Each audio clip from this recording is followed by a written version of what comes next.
Morning, happy Sabbath. So you see that there's just one word title today, service. What is service? I'm sure a lot of you know or have the definition. One of the definitions of service is the action of helping and doing work for someone. Synonyms are act of assistance, good turn, favor, kindness, a helping hand, assistance, help, offices. So there's many different ways to be active in service. But today I want to speak to you on that. I truly thought I knew what it was to serve, what service meant. For my life, I've served in different things. I've served volunteer work and helping. I served and helped my family. I served in the military. When overseas, I know hard times, seen some difficult situations. Had to sacrifice holidays and time with family. Watch men actually sacrifice their lives. So in my head, even as I grow as a Christian, I thought, well, I know what service is. I understand it. I like to serve at church. I like to serve our community, help others. But in the last few weeks, God has actually opened my eyes to what true service means as a Christian, as a follower of God, to be the body of Christ. There's no doubt that as a Christian, service is one of the things we must do. Some may debate it that works is not about works, which it's not, but service is something we must do. If you turn to Mark 10, verse 45. In Mark 10:45 it says, "For even the Son of Man did not come to be served, but to serve, and to give his life a ransom for many." So if Jesus, who is God in flesh, came to this earth and had all reasons to be served, he could raise the dead, turn water to wine. He could make those who were deaf to hear, blind to see. He didn't come, though, for that. He said he came to serve, not to be served.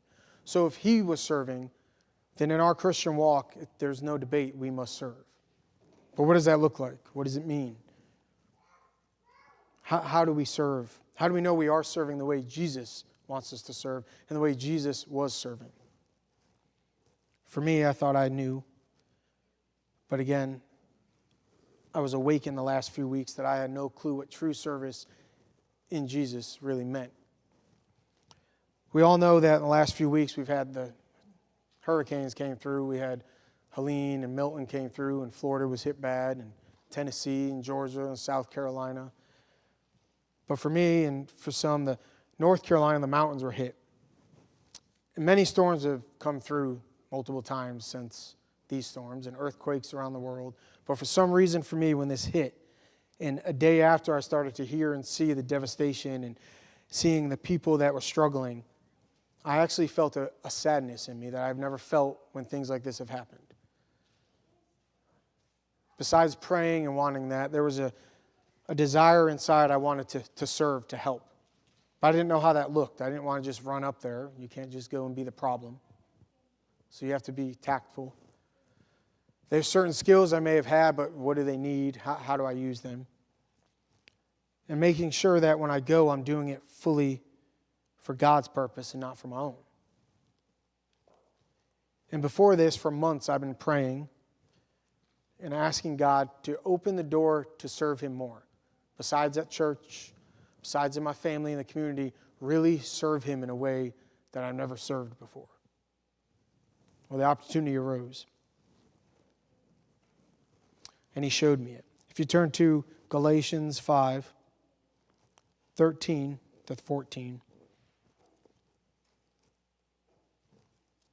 Before we get to it, my journey of learning service started right after the storm. I wanted to help, so I connected with some people that used to be in the military, some still were, and they were working out of Moore County Airport, and they were loading boxes onto helos that were being dropped on top of certain areas in the mountains, supplies, medical things, and also these helos were going in and searching for people and pulling people off the mountain that could not leave the mountain. When I got and we started to see it, These helos weren't government or military, and it's nothing of that, but these were just people that had their own personal helicopters and license to fly, that were putting their own money, their own time, their own life at risk to fly into the mountains, people they had no clue who they were, just to help. So in Galatians 5:13 through 14, it says, "For you, brethren, have been called to liberty. Only do not use liberty as an opportunity for flesh, but through love serve one another. For all the law is fulfilled in one word, even in this: you shall love your neighbor as yourself." When I was there, that didn't stand out more in my life than that day. I watched people with their own equipment flying in, loading it up with boxes. We put parachutes on them, and they would fly over and just push them out, hoping they would reach the destinations on these mountains for people with supplies. Some of them would land their helicopters talking in areas where the one skid would be on ground, the other skid was not, just to grab someone to get them off a mountain.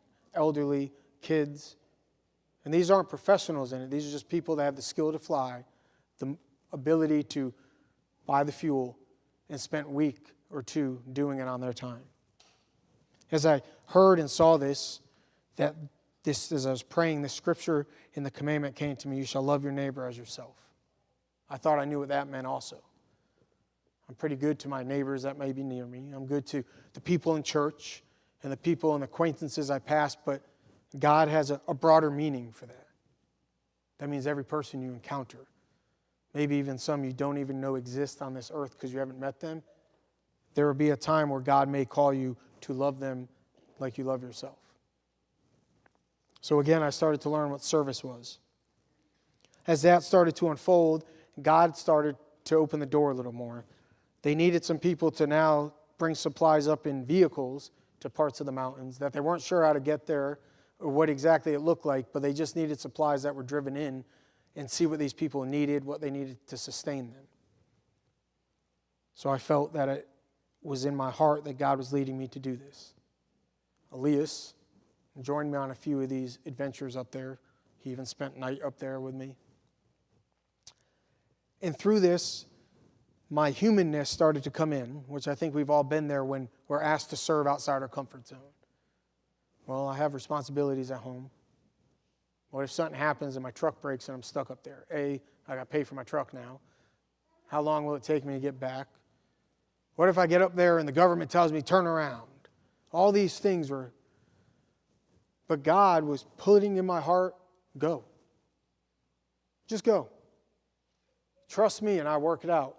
I'll work out your house for a few days. Your vehicle won't break. I'll work out that the roads you have to take will be sustainable enough to get you up there. And I also thought, well, what if we get up there in the mountains and some of these people don't want us? They say, turn around and go. I mean, they're mountain people. Their mentality is a little rougher than some. God said, go. So we went. And we were supposed to go up to first the town that I've never heard of. Anyone heard of Bakersville? Me neither. I've heard of Boone, been there. Been to Asheville. All those kind of areas. Bakersville is a small town in the mountains, about 20 minutes from the Tennessee border. And to get there, there's a lot of different ways. We took one that I think we're worried about not making it back. These roads weren't accessible too well, but just enough to get a truck or a trailer. And when we were going, we were supposed to go to the fire department. That's where they wanted us to go and drop supplies. They would know what to do. So finally, when we got up through Burnsville to Bakersville, first the devastation we saw firsthand coming in. This town was wiped out. There are no buildings that are accessible in their little town anymore. We're seeing cars that are squished. We see telephone poles wrapped around trees, wrapped around houses that were now in the middle of the road. The devastation now I'm seeing firsthand. It's not just news, it's real. We're seeing people that are in tents in their property because their houses aren't there with fires going to keep them warm, because within the last few weeks of being up there, it got 30 degrees and it actually snowed and sleeted while we were there. So the temperature is a little different than what we're dealing with. They have no power, no water. There's no gas stations within about an hour of them to go and fuel up. And most of those gas stations are about empty because they're fueling up all the big trucks that are trying to get the electrical back on, all the people that are trying to get up there. So as we're going up, we get to the fire department. And we feel good because we're going to serve, we're going to drop these supplies off. And the fire department tells us we don't need anything. We got a lot.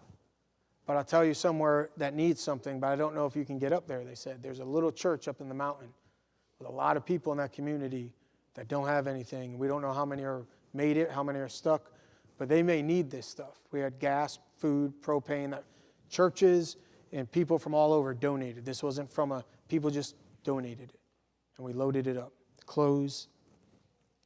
So we took the adventure to try and get to this church, Calvary Baptist, up in outside of Bakersville in the mountain.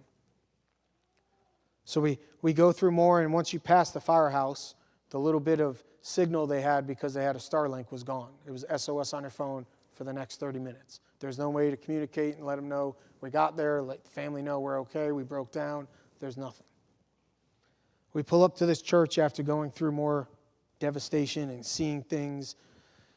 And everything was wiped out. You pull up to a church, and there were probably about 20 people at the time kind of there. And we were the first real supply they had at the time. Not a lot of people brought stuff yet. So they were excited to see that we had some gas tanks, we had a generator, food. And right then, God opened my eyes to the service that I didn't understand, because it wasn't that I was serving. Even though these people were dealing with a devastation of no power, no water, homes were gone, some might have lost family members. There were some people in the mountain that still couldn't get down to get anything or to be checked on. Not one was complaining. Many came up to us, started praising God and praying. They were thanking us for trying to treacher us the way up there, which for us, I'll admit, in my humanness, it was fun. But they thought we were some special thing, and we weren't. We truly just wanted, in my heart, to serve, and that's where God put us. Not the firehouse. He brought us to this little church. And if you turn to Luke 3:11, as we were there, these scriptures started to, as I thought about it more and I studied and asked God to open doors to serve and look, Luke 3:11 was one I saw. It said, He answered and said to them, He who has 2 tonics, let him give to him who has none, and he who has food, let him do likewise. See, I think in times in life, and I've done it, we want to supply for ourselves and our families. But in service, especially if we're truly doing it the way God asks, if we have something that someone needs, to give it. We don't worry if, I only got 2. If I give 1, now I'm down to 1. God will supply it. And I watched that instantly when we pulled into this church. We're giving them, we didn't have a lot. We had 3, maybe 8 gallons of gas through different tanks to give them. And that was supposed to man over 400 people on a mountain. 1 generator is all we were able to get up there. That's all we could get. But to them, that was amazing. We had some propane, clothes. An older lady came up to me when I asked, is there anything else you would need if we make it back up? She said, thank you for not forgetting about us. But she said, if you did, it's okay, because our God hasn't forgotten about us yet. Service was already there before us. They were serving each other in the way God wanted them to serve. And then they began to serve us, people that came to help. They wanted to feed us. I said, we don't need food. We're going to just leave. Well, let us give you some gas that you brought. You can put it back in your car. I was baffled that this gas was for you to be warm for the next week. You want to give it back to me. And they looked at me like I was crazy, like I'm not taking it. So we left. This turned into about a 2-week event. I was able to then coordinate till we kind of adopted that area, and I made a few trips up. Elias has come. Jade came with me. We made some overnight trips where we went and stayed at the church. And our sole purpose was to serve in any way, box stuff. I brought a 4-wheeler up, and I was able to go up and down the mountain to areas that you can't get through. We did welfare checks. We were able to bring supplies to the elderly that had nothing, give them generators, fuel their generators, turn them on and off when they needed them. There's one elderly man that was on oxygen, had no power. He was on the top of the mountain. He didn't want to bother anyone, he said, when I checked on him about his oxygen. He didn't have a way to get down, but anyone that came up, he kept telling him he was fine. He was out of oxygen. He wasn't acting right. So I told him we have 2 ways to get you down. I don't know if we can get a helo in here because it was really tight. I said, but you can jump on the four-wheeler and we can have fun going down the mountain. He was probably 85. I don't think he was too thrilled about it, but he did it. I went about 4 miles an hour down the mountain, and we were able to get him down, and he got some medical treatment. But doing this isn't to talk about what we did so grand. The thing I noticed there was, as we were staying overnight, I think a lot of you have heard when bad things happen, people ask you, well, where's your God now? I heard it through the news. All this devastation, people are saying, oh, you Christians, where's God? He just wiped out a lot of people. Where's your God?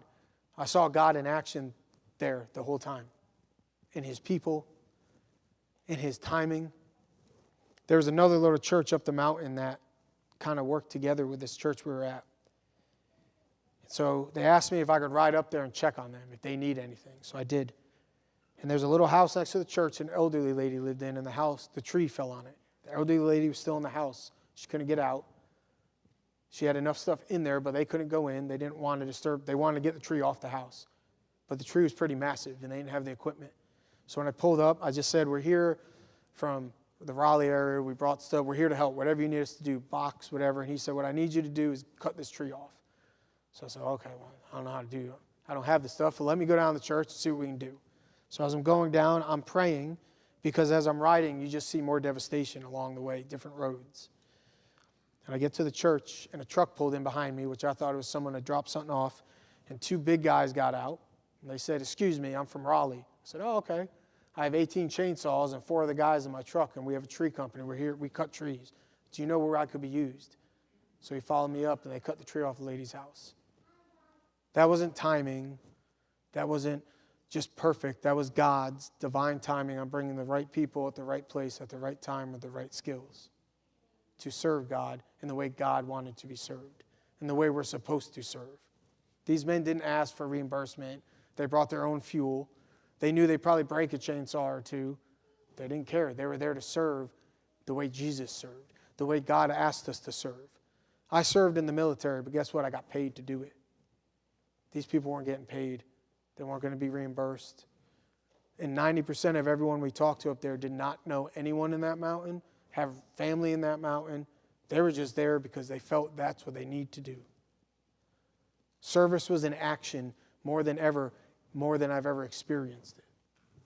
The best part of it, if you turn to Philippians 2, 3 through 4. These couple scriptures, these people started to live out and show us. We brought pretty much stuff to camp while we were there. We didn't know kind of how rough the conditions would be. They didn't have water, electricity. Some of these people didn't have homes. Some did, but they had no power. They had very little gas, so we brought stuff to sustain ourselves. We didn't want to eat their food. We would cook on a camp stove, sleep in bags, sleep in our truck, whatever. The night before we were going to get ready to go to bed, it was going to be, I don't know, maybe mid-30s. And a family came up to us and said, you can't sleep like this. And the Marine in me laughed and said, I've slept in worse. We're good. And they weren't amused. They're mountain people, and I don't mean in a bad way. These people are strong. These people aren't shaken. And she said, no, you don't understand. My husband won't sleep tonight if he knows you guys are out in the cold. I said, well, you guys are in the cold. And she said, no, where we are, they were on the other part of the mountain. We're the only place in this whole area that got power. And we have a camper that has some heat. We want you all to stay in it. And I said, well, give it to someone that doesn't have a home. And she said, no, you guys came to serve us, and now we're going to serve you. So we had a camper for a whole week to go in and out of, to put our stuff, to have some warmth, some running water. We were there to help them. But every step of the way, they were serving us just as quick as we could serve them. In Philippians 2, 3 through 4, it says, let nothing be done through selfish ambition or conceit, but in lowliness of mind, let each esteem others better than himself. Let each of you look out not only for his own interests, but also for the interest of others. That little church in the community in that mountain, they were looking out for the interests of others. They had all right to sit there and say, poor me, bring in stuff, help us. But they didn't. When we pulled up, they ran up to us and asked if we needed food. We don't have much, but we can get you something. They asked if we needed gas for the car ride back, that we can take some that they have here. These people had nothing. They weren't sure when power was coming back. And up to that point, if it wasn't for the churches and the people that were up there helping, they wouldn't have the gas and the generators because no one came with them but those people. No big organizations, no other entities. Those mountain people were there alone. And it wasn't that we went and saved the day. God used us to go to a small place that I've never heard of, to people I've never known, to try and serve. But ultimately, God put me there to show me how to be served, but how I was going to be served. Long story short, through all this, we did a lot of that, and we got to help and meet people. We actually attended church with them. They had opened the church back up on the Sunday, and we were doing stuff, but we walked into the back just to stand there. And I will tell you that all of them are such strong believers in what God is doing that they said that's the only way this mountain will go. We can have no power for months, but we serve a God that gives us the light and warmth. That gave me strength because you know what? If I was them, I'd probably be the other way. I'd be looking for supplies. I'd probably be climbing down the mountain, cursing some people out. But these people weren't. They were serving a God, they said, that always serves and supplies them. And it was evident. A tree needed to be cut. Someone pulled in randomly to cut it. They ran low on gas when we were about to leave one of the nights. They had no more gas. They weren't sure if anyone was going to bring any up. The next day, the pastor of that church, he lives closer to South Carolina. He travels up there to pastor it. And he texted me when he got back and said, when you come back tomorrow night, don't worry about gas. Before I left, we were praying hard, and the truck pulled up with a 500-gallon tank of gas. I think we're good for a couple days. These are things that aren't just happening. That's God working in a hard time. So if anyone ever asks you, where's your God? You can say, God is right here.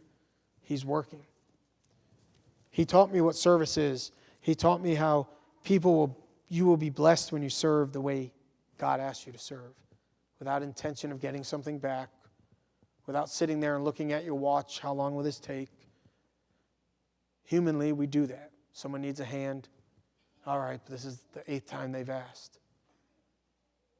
But Jesus opened my eyes in the last few weeks what true service means when you serve someone for Him. We serve in this church all the time, and we need to keep doing that. And we serve good. We need to keep doing that. We serve our families. We need to keep doing that. We need to serve the community.